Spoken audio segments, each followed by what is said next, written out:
Ever wondered what it would look like if a Wall Street banker traded in his suit for a tie-dye shirt and a peace sign? This. A world where the hustle and bustle of Wall Street is replaced with the hum of sitar music and the scent of incense. It's a world where the stock ticker tape is replaced with Tibetan prayer flags fluttering in the breeze. Where the sharp, acrid smell of money is replaced with the heady aroma of patchouli. You're probably thinking, wait, have I accidentally dropped into a Grateful Dead concert? Not quite, my friends. We're still talking Wall Street, just a slightly different version. Now let's take a step back to the world we're all familiar with. The typical Wall Street banker's life is a whirlwind of stress and long hours. Picture a hamster running on a golden wheel. That's your average Wall Street banker. Always on the move, but never really getting anywhere. They're up before the sun, guzzling down coffee like it's the elixir of life. Their days are dictated by the ringing bells of the stock exchange, their nights by the glow of their Bloomberg terminals. They're always on, always hustling, always chasing that next big deal. But the cost? These high-flying financiers are so consumed with profit margins and portfolio performance that they often forget about the simple pleasures of life. The joy of a sunrise, the serenity of a quiet moment, the warmth of a genuine smile. They've traded these in for the cold comfort of spreadsheets and stock charts. The absurdity of the Wall Street lifestyle is like a Shakespearean comedy, full of sound and fury, signifying nothing. It's where the pursuit of money takes precedence over the pursuit of happiness, where the bottom line is more important than the quality of life. But what if there was a way to change all that? What if there was a way to inject a little peace, love, and understanding into this world of profit and power? What if Wall Street warriors could find a way to be more fun, more productive, and most importantly, nicer to each other? Enter mindfulness practices stage left. Imagine, if you will, our banker friend enrolling in a mindfulness retreat during a rare weekend getaway. In the serenity of the forest, away from the concrete jungle, he encounters something that promises a different kind of trip, one that doesn't involve stocks or bonds. There he was, a man more accustomed to a balance sheet than a forest floor, finding himself in the midst of an extraordinary adventure. He'd read about these mindfulness retreats, of course, in some obscure article about Silicon Valley types seeking inspiration, but he never thought he'd be the one to take the plunge. As the effects kick in, our banker friend starts perceiving the world in a different light. The rigid lines of his spreadsheets morph into a vibrant kaleidoscope of colors. His mind, usually racing with thoughts of hedge funds and interest rates, is now filled with a profound sense of interconnectedness. He's laughing because for the first time, he realizes how absurd it is to measure life in fiscal quarters. He finds himself pondering questions that never crossed his Wall Street-wired mind. What if success isn't just about the next big deal? What if there's more to life than the relentless pursuit of profit? He begins to understand that the world doesn't revolve around bull markets and bear markets. Instead, he feels part of a larger tapestry, woven together by threads of shared experiences and emotions. Our banker friend is no longer just a suit in a sea of suits. He's an explorer, navigating the vast landscape of his own consciousness. The forest, once just a backdrop for his weekend getaway, becomes a symbol of the interconnected web of life, a stark contrast to the cutthroat world of finance he's so accustomed to. The experience is profound, it's beautiful, and it's undeniably hilarious. Here's a man who once thought a good time was a successful IPO, now giggling at the whimsical dance of leaves in the wind.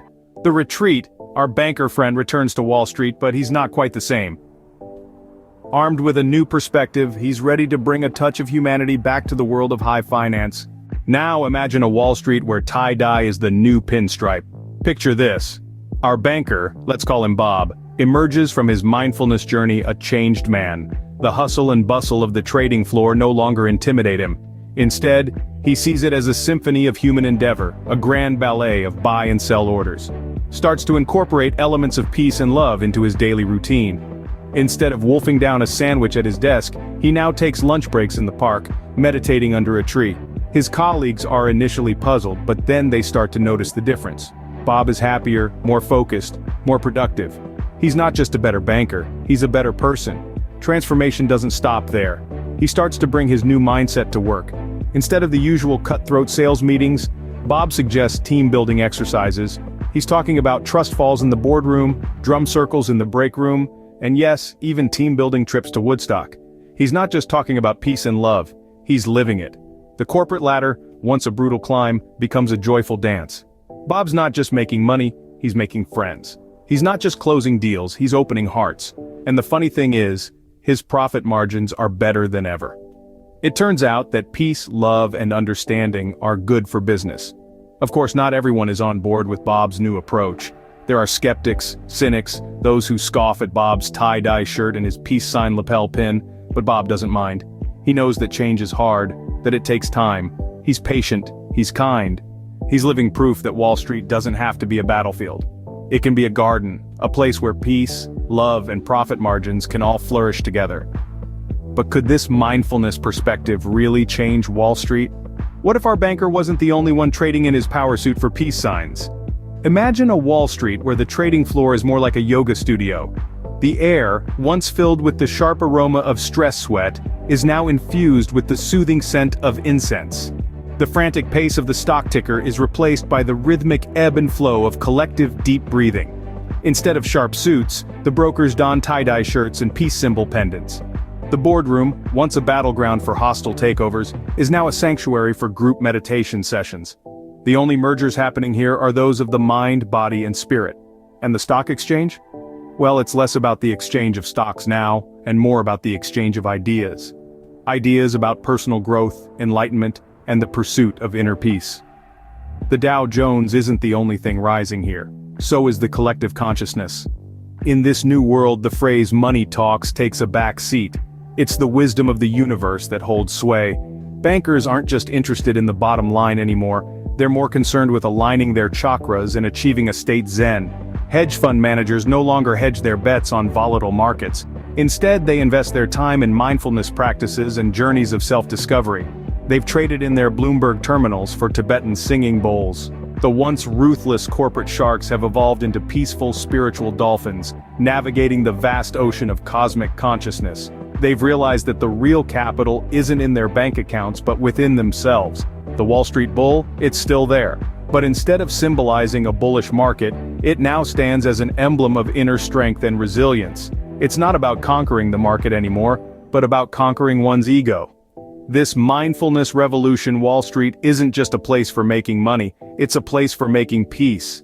A place where bankers don't just balance their books but also their energies. This new world, money isn't everything, but good vibes are. So, could mindfulness practices be the answer to Wall Street's problems? Now that's a question for the ages. Let's just imagine for a moment, a Wall Street where the power ties are replaced with yoga mats, and the trading floor is more like a meditation room filled with calming music. A world where the stock exchange turns into the sock exchange, as everyone's too busy feeling the carpet under their bare feet during a mindful walking session. A place where the only bubbles we talk about are the ones of thoughts that we let pass during our meditation. As we've journeyed through this video, we've seen how the shift towards mindfulness could bring about peace, love, and profit margins. But what could be the potential drawbacks of this hypothetical scenario? Well, for starters, the world economy if all the bankers are too busy focusing on their breath to check their Bloomberg terminals. And let's not forget the risk of a sudden global shortage of meditation cushions and incense, not to mention the possibility of the SEC having to regulate the distribution of mindfulness apps and the Federal Reserve having to adjust interest rates according to the phases of the moon. But in all seriousness, while this scenario is more likely to appear in a Monty Python sketch than in reality, perhaps there's a kernel of truth in this mindful jest. Maybe Wall Street could learn a thing or two from the ethos mindfulness practices. Imagine if the cutthroat competition gave way to collaboration, if the ruthless pursuit of profit was balanced with a respect for people and the planet, and if the bankers traded their Wolf of Wall Street personas for a bit of Zen wisdom. It's a wild thought, right? But who knows? Maybe the answer to Wall Street's woes isn't in the latest financial algorithm, but in a little more empathy, openness, and connection. And so we come to the end of our journey through this vision of a mindful Wall Street. Perhaps it's time to trade in the bull and bear for the lotus flower and peace sign.